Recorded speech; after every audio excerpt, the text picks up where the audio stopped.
My name is Daniel, and for nearly 25 years I believed my marriage to Elizabeth was the embodiment of trust, commitment, and the gentle rhythm of family life. We built a warm, cozy home together filled with shared dinners, weekend outings with our son Michael, and quiet evenings where simple moments wove our dreams into reality. I cherished every small ritual, from her cheerful morning greetings to the soft way she tucked Michael into bed, sure in the belief that our life was as genuine as it appeared. Yet beneath the surface of our seemingly idyllic existence, subtle hints had begun to gather like shadows at dusk, whispers that spoke of secrets I never imagined could shatter the foundation of everything I held dear. At first, I noticed nothing more than fleeting moments. Elizabeth's eyes, usually warm and focused on our everyday tasks, would sometimes drift off as if she were lost in a private reverie. I dismissed these as the quiet musings of a thoughtful woman. Perhaps she recalled fond memories or daydreamed about moments long past. I trusted her implicitly. After all, our 25 years together had been built on countless assurances and shared laughter. However, as time passed, these subtle signals grew bolder. Her phone, once a mere accessory on our kitchen counter, began to glow at odd hours in the dead of night.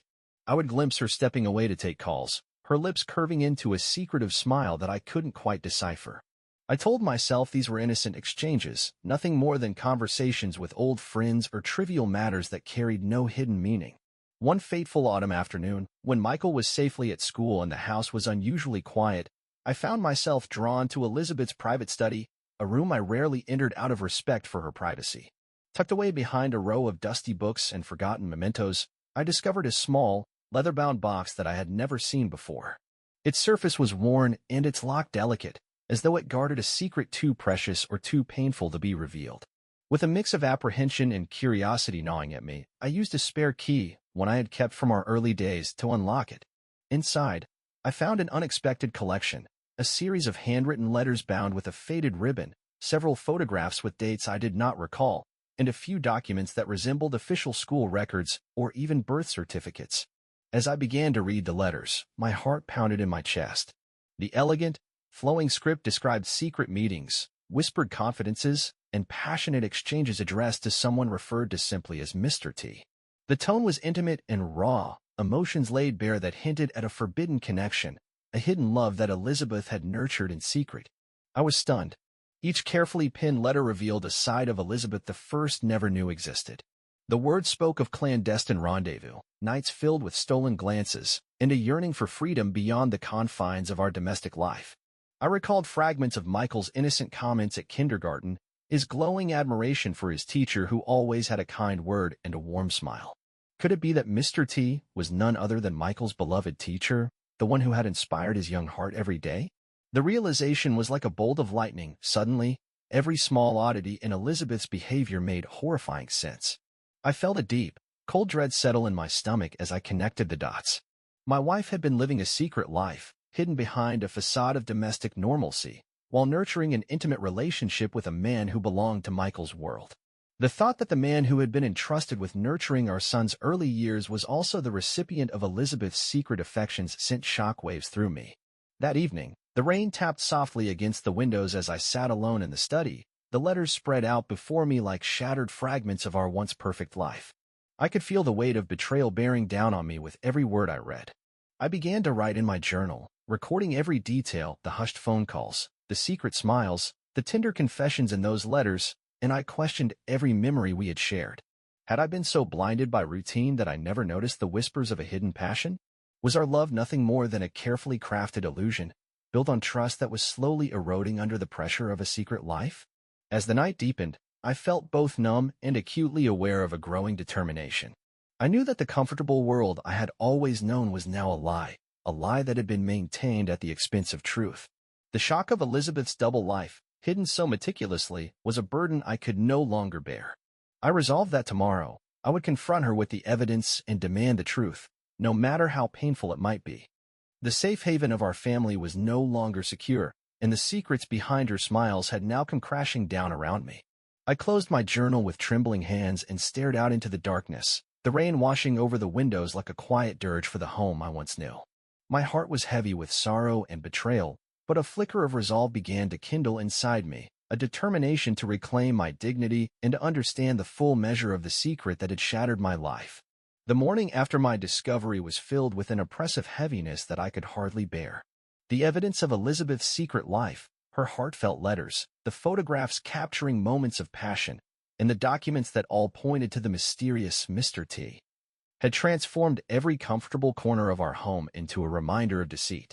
I spent a sleepless night wrestling with a storm of emotions, anger, disbelief, and a profound sorrow that I had never known possible. I knew that I could no longer keep silent. Determined to unmask the truth, I began piecing together a timeline of her secret affairs. Every detail in the letters hinted at clandestine meetings, and every photograph showed a side of Elizabeth that was entirely foreign to me. I recalled subtle cues from our daily life, the way her eyes sometimes shone with a hidden light, the secretive tone in her voice when she spoke on the phone late at night, and the fleeting moments when she would glance at her phone with an expression that spoke of longing. It was as if the very fabric of our life had been woven with strands of deception, each one building up to a revelation I could no longer ignore.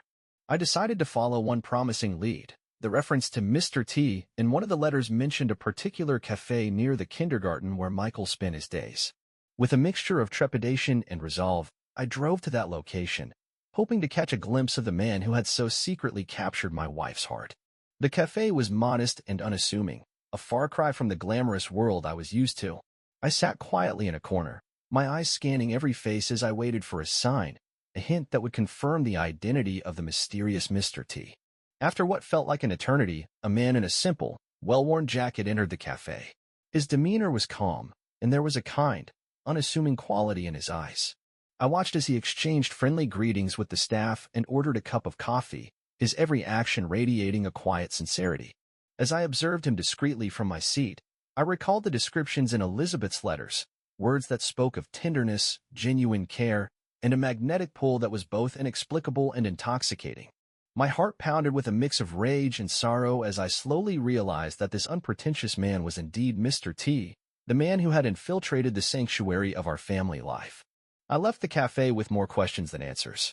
How could the woman I had loved so dearly find solace in the arms of someone so unassuming, so different from the world of opulence and security that we had built together?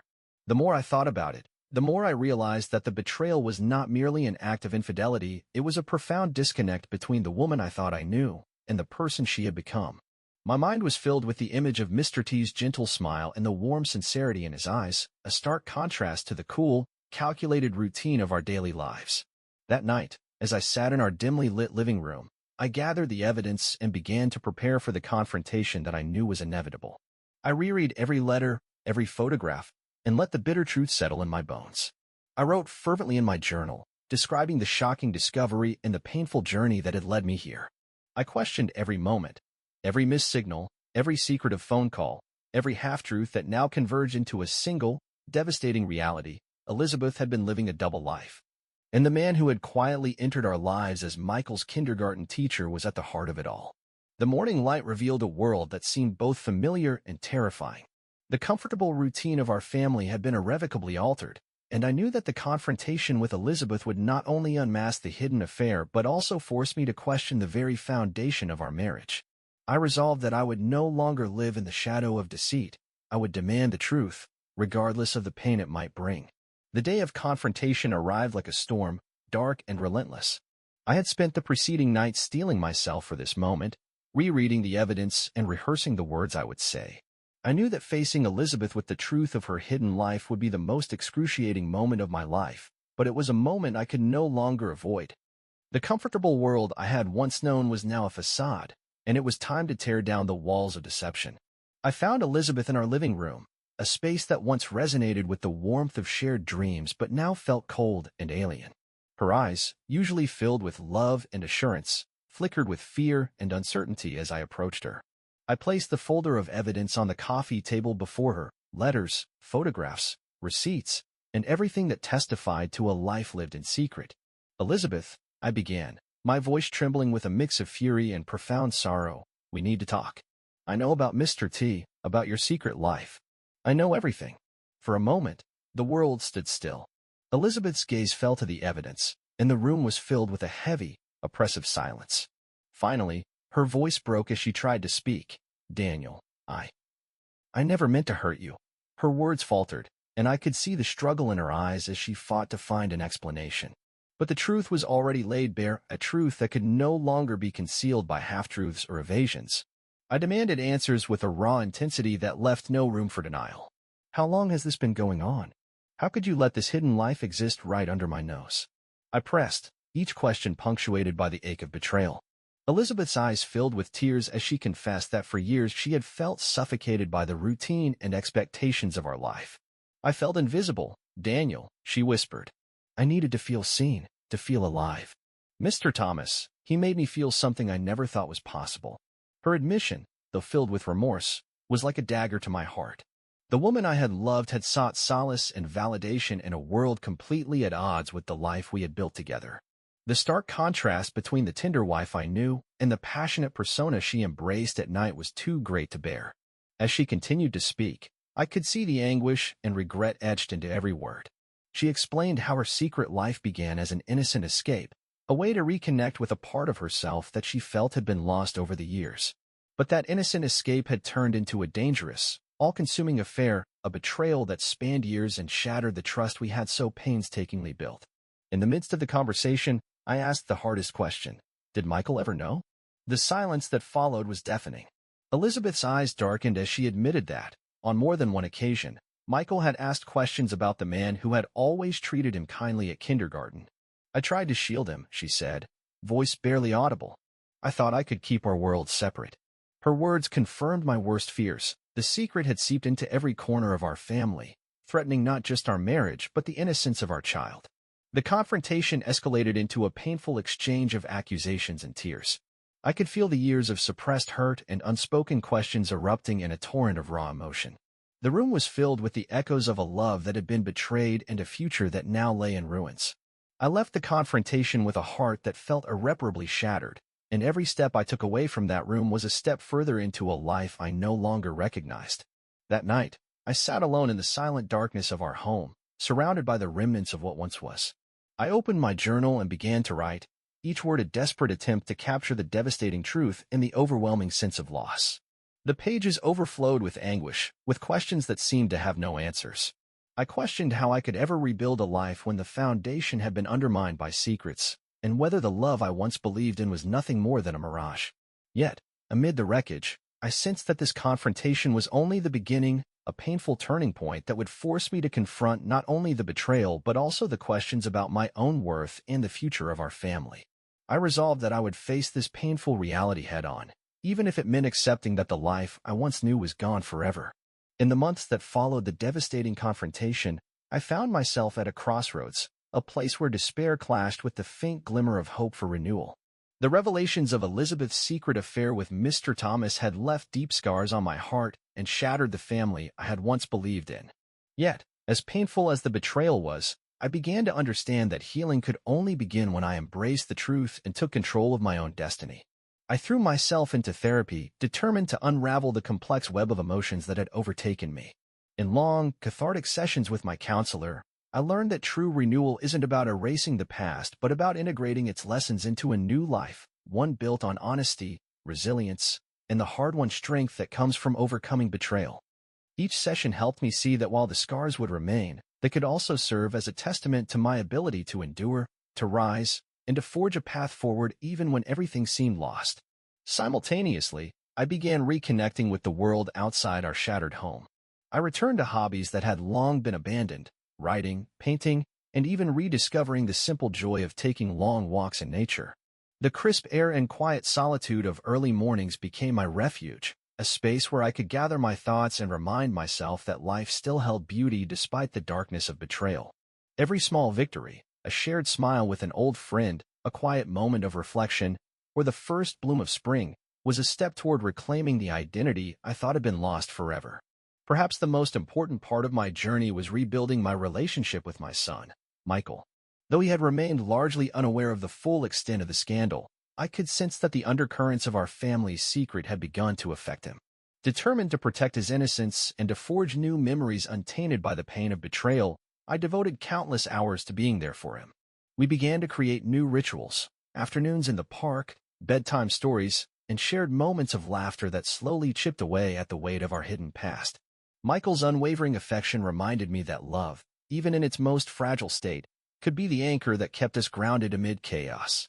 As I worked through my own pain, I also made the difficult decision to confront Elizabeth one final time, not to reconcile, but to seek closure and assert my own truth. I sat down and wrote a letter to her, a raw and honest outpouring of my emotions. In that letter, I detailed the anguish of discovering her secret, the betrayal that had upended our lives, and my unwavering resolve to move forward on my own terms. I made it clear that while I would never forget the pain she had inflicted, I refused to allow it to dictate my future. That letter was not a plea for forgiveness. It was a declaration that I was reclaiming my dignity and that my life would be defined by the strength to rebuild from the ruins of deception. Over time, the passage of days and seasons began to bring subtle changes. The bitter chill of winter gradually yielded to the tentative promise of spring, and with each new sunrise, I felt a small piece of hope rekindling within me. I continued to document my journey in my journal, each entry a record of my struggles, my victories, and the slow, painful process of renewal. I realized that true healing is not measured by the erasure of pain, but by the courage to face it, learn from it, and transform it into a foundation for a brighter future. Now, as I stand at the threshold of an unwritten future, I choose to move forward with cautious optimism. I have learned that the scars of betrayal will always be a part of me, but they do not define my entire existence. I embrace the painful lessons of the past as symbols of my resilience, a testament to the unyielding human spirit that can rebuild even from the deepest of wounds. With each sunrise, I take one more step toward a future defined not by the darkness of yesterday, but by the promise of tomorrow. My journey, a tale of love, betrayal, and the long, arduous road to renewal, will forever be a part of who I am, a reminder that even in the aftermath of profound heartbreak, hope can be reborn.